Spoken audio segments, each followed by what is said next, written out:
Bonjour tout le monde, Azul Fillaoun, j'espère que vous allez bien, j'espère que vous vous portez bien, j'espère que tout se passe bien pour vous. Ahlan wa sahlan, nous sommes le 22 octobre 2023 et sincèrement j'ai longuement réfléchi avant de commencer cette émission, mais il fallait qu'on le dise. Je pense qu'il y a certaines vérités qui doivent être dites. Parce qu'il y a eu beaucoup de mensonges autour de la communication officielle de notre cher régime algérien qui nous habitue à des manipulations ordurières. Il est temps de mettre fin à ces manipulations.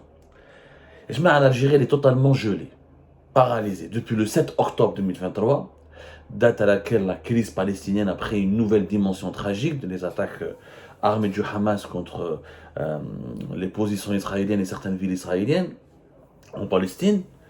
Depuis le début, et la riposte très musclée, violente, excessive et tragique et meurtrière de l'occupation israélienne contre la population de Gaza. Donc depuis le début d'un nouvel épisode, parce que la crise à Gaza, ça date depuis rien que début des années 2000, comme dans le Hasboum, 2008, 2006. Chaque année, on a un problème à Gaza, c'est pas nouveau. Cette fois-ci, ça prend une tournure dramatique et exceptionnelle parce que le Hamas, le mouvement palestinien, a réussi à infliger des pertes énormes à Israël. Sinon, le bilan des morts, la crise, les guerres qui ont posé le Hamas à Israël, ماهيش حاجة جديدة. Honnêtement, ماهيش حاجة جديدة. باش نتفاهموا مليح يعني depuis le début des années 2000 وحنا رانا نحكوا problème de Gaza depuis le début du blocus d'ailleurs. Le problème يا جماعة c'est que l'Algérie elle est totalement bloquée. Le pays il est totalement bloqué.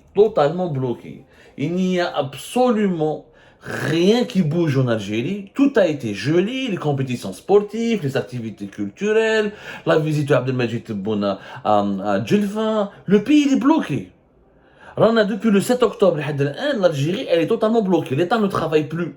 Le Premier ministre il part au Parlement, il part au Conseil de la Nation, les objectifs de 2023, il fait part de son bilan, etc. Mais réellement, les activités, mis à part Enem Abdelrahman qui essaie de bouger un peu, qui tient quelques activités, quelques réunions dans son bureau avec d'autres ministres, etc. Mais tout ce qui était prévu pendant ce mois d'octobre n'a pas eu lieu. Le pays aujourd'hui on vit un blocage généralisé sous le prétexte fallacieux, je vais vous le dire, un prétexte totalement fallacieux, et vous allez comprendre pourquoi, de la crise à Gaza. C'est un prétexte fallacieux. Alors, il était prévu qu'il y ait un changement de gouvernement. Attendez d'ici le 1er novembre. La plupart des sources à qui nous avons parlé, ou à qui nous parlons, attendez d'ici le 1er novembre. Il y a encore des tergiversations, il y a encore quelques enquêtes à boucler, il y a eu quelques négociations, quelques pourparlers, des compromis à trouver pour former un nouveau gouvernement d'ici le 1er novembre. Il y a quelques changements importants dans des postes, dans des services de sécurité, ou là dans des postes, certaines institutions stratégiques de l'État, ou là dans certaines directions, de certains départements ministériels, ou là dans certains postes sensibles de l'État. Il y avait des changements qui étaient prévus, je les paralysés, personne n'en parle. En plus, ce qui est bizarre, disparition totale du président de la République, Abdelmajid Tebboune. Abdelmajid Tebboune est parti disparu. Alors, il n'est pas parti à Djelfa, alors qu'il devait aller là-bas le 18 octobre, entre 18 et 19 octobre 2023.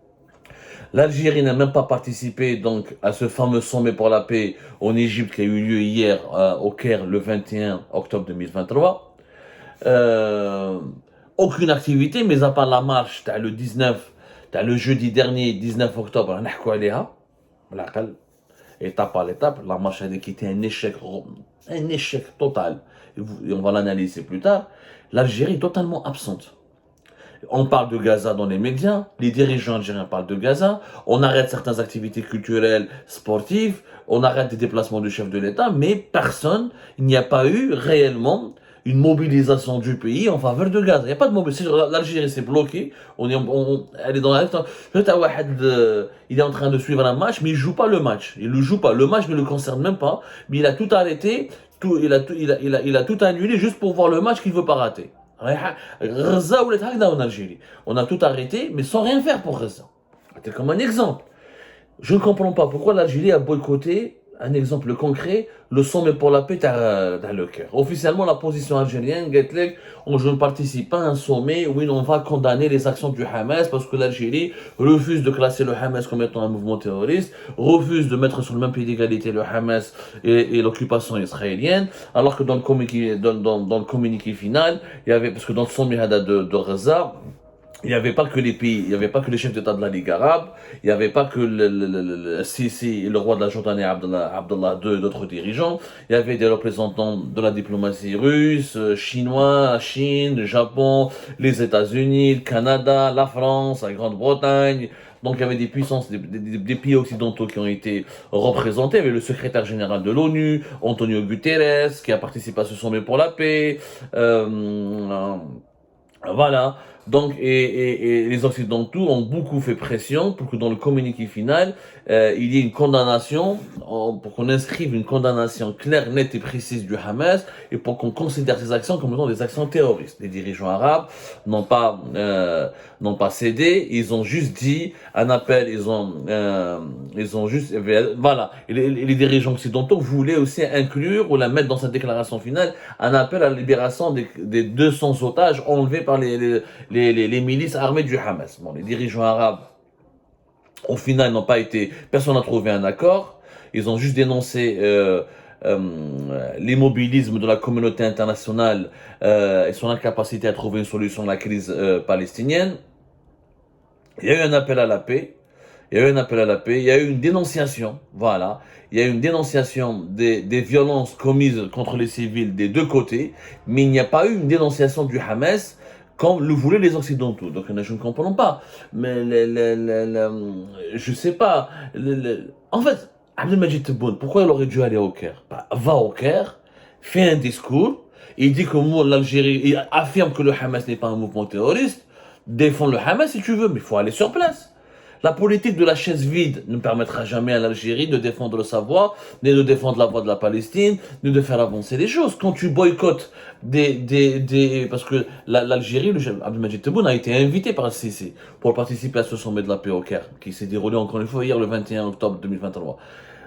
Mais il n'a pas voulu, Mahabich, ok, mais c'est quoi le sens? Je ne comprends pas. C'est quoi le sens? euh, c'est quoi l'efficacité de boycotter, de s'absenter? Ça a apporté quoi à l'Algérie? Ça apporte quoi aux Palestiniens et aux Palestiniens?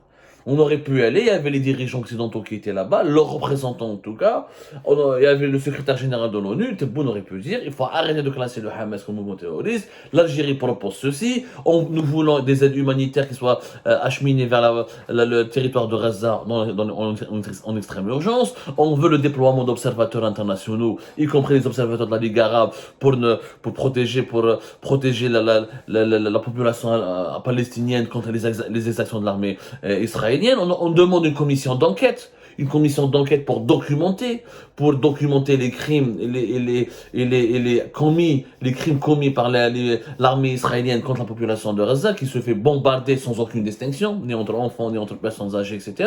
Mais l'Algérie aurait pu faire des propositions concrètes. Aurait pu exprimer sa voix, elle aurait pu taper elle aurait pu taper de la main, elle aurait pu venir imposer, je sais pas moi, faire quelque chose, mais s'absenter, ne rien faire, boycotter et rester silencieux, parce que le Haddad Abdelmajid Tebboune n'a pas parlé, il ne s'est pas exprimé officiellement sur la question palestinienne, ni une interview, ni une déclaration publique. Il y a eu des communiqués du ministère des Affaires étrangères, des communiqués de la présidence, mais il n'y a pas eu des déclarations publiques, ni une prise de parole de la part du chef de l'État algérien. Mais il y a un absentéisme total. C'est ce qui nous fait croire que le prétexte de Gaza pour tout bloquer, pour bloquer toutes les activités politiques et les chantiers les plus importants du pays, c'est un prétexte fallacieux. Il y a derrière un autre malaise, un malaise qui est lié à des considérations politiques internes. La preuve, Tebboune ne voulait pas aller à Djelfa, le 18 ou le 19 octobre. Pourtant, dans l'agenda de Tebboune, le 18 octobre 2023, il a reçu l'ambassadeur de France. L'ambassadeur de France, qui était porteur d'un message du président français Emmanuel Macron. On ne connaît pas encore la teneur et le contenu de ce message. On est en train d'enquêter pour comprendre qu'est-ce qui a été dit. Stéphane Romaté a été reçu au palais présidentiel d'El Mouradia par Abdelmajid Tebboune.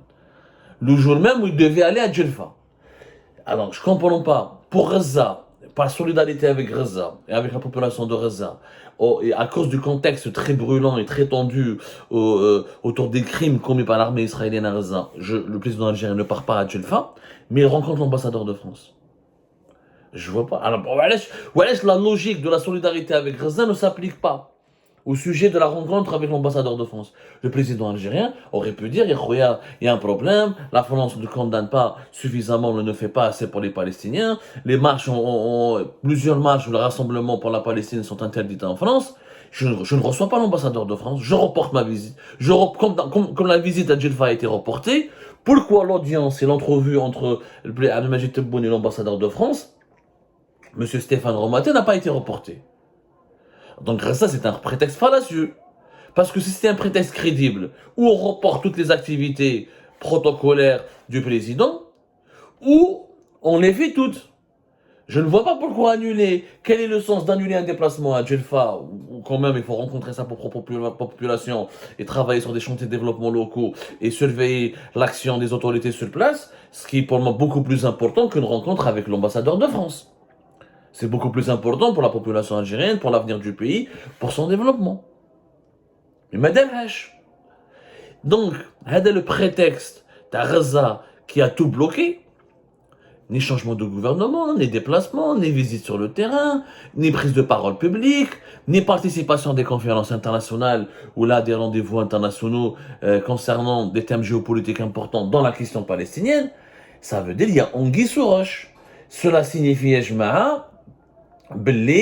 il y a quelque chose qui se trame dans les coulisses du régime algérien, c'est qu'il y a une véritable mésentente, il y a un malaise, il y a une dissension autour de la direction que veut prendre le régime algérien d'ici la fin de l'année 2023. Où il y a les mésententes, où il y a les tensions internes qui sont cachées, dissimulées, aucune source ne veut parler. Aucune source n'a envie de... aucune source ne veut dire la vérité, parce qu'on nous cache la vérité. On nous cache la vérité. Maintenant, je devine le problème, il est où? C'est que depuis le 26 septembre 2023, et ce fameux décret présidentiel qui donne des super pouvoirs au conseiller d'Abdelmajid Tebboune, un malaise s'est installé au plus haut sommet de l'État. On le voit, on le perçoit. Depuis ce décret, tout est à l'arrêt. Gaza, qui jette en 7 octobre 2023, quand elle a commencé la crise à Gaza, c'était vraiment le prétexte qui tombait du ciel pour justifier une paralysie générale qui avait en fait déjà commencé dès la fin du mois de septembre. Pourquoi? Parce que beaucoup de hauts responsables du pays, beaucoup de courants qui traversent le régime algérien, beaucoup de lobbies où il y a beaucoup de... Les différentes composantes du régime algérien n'étaient pas d'accord, ne sont pas d'accord, il n'y a pas de consensus autour de ces nouveaux pouvoirs présidentiels accordés aux conseillers et aux membres de l'entourage de Tebboune. C'est ça la vérité, il y a une dissension.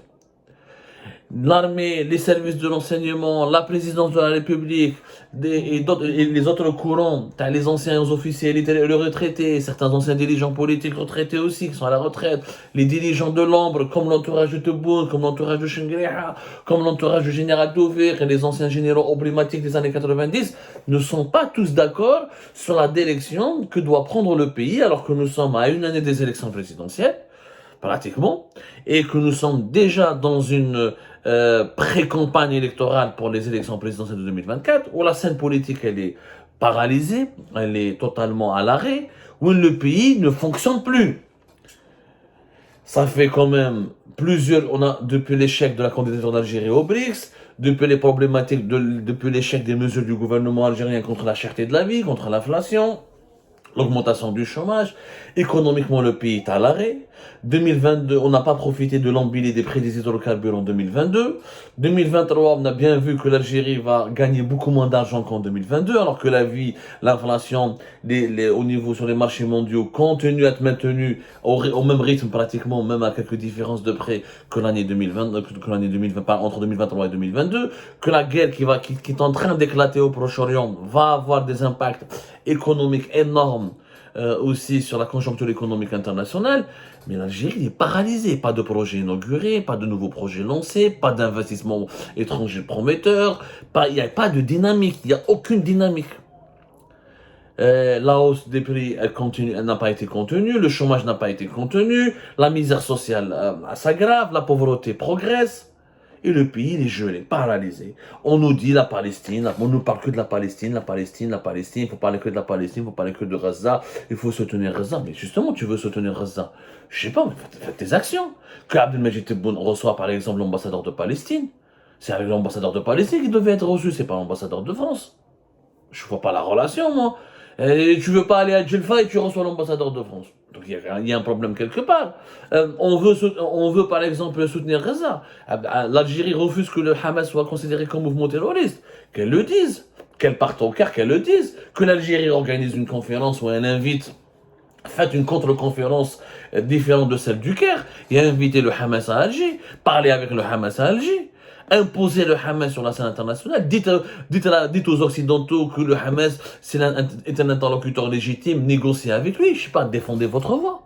Mais quand tu ne fais rien, tu t'absentes, tu fais pas d'apparition publique, tu ne fais pas de déclaration publique, tu travailles pas sur le terrain, même les projets, même tout ce qui devait être fait sur la scène nationale n'a pas été fait. Pas de changement de gouvernement, pas de visite sur le terrain, pas de nouvelles politiques, pas de déclaration publique alors que nous sommes à la fin de l'année 2023, il faut préparer la loi de finances de 2024. Où est-ce qu'on va aller en 2024? Il y a un manque de visibilité totale. Parce qu'au sein du régime, il y a des désaccords profonds. Des désaccords profonds qui sont liés à l'avenir de l'Algérie par rapport aux élections présidentielles de 2024. Et je le dis, ce décret, on le sent vraiment, ce décret, le 26 septembre 2023, qui a modifié totalement le paysage politique en Algérie parce qu'il donne des super pouvoirs inédits et non constitutionnels aux membres de l'entourage de Tebboune. Ça inquiète. Ça a suscité beaucoup de malaise, beaucoup de tension, beaucoup de désapprobation. Et quand un régime comme le régime algérien est noyé de l'intérieur par des tensions et des divisions, c'est généralement de très mauvais augure pour l'avenir et la stabilité de l'Algérie.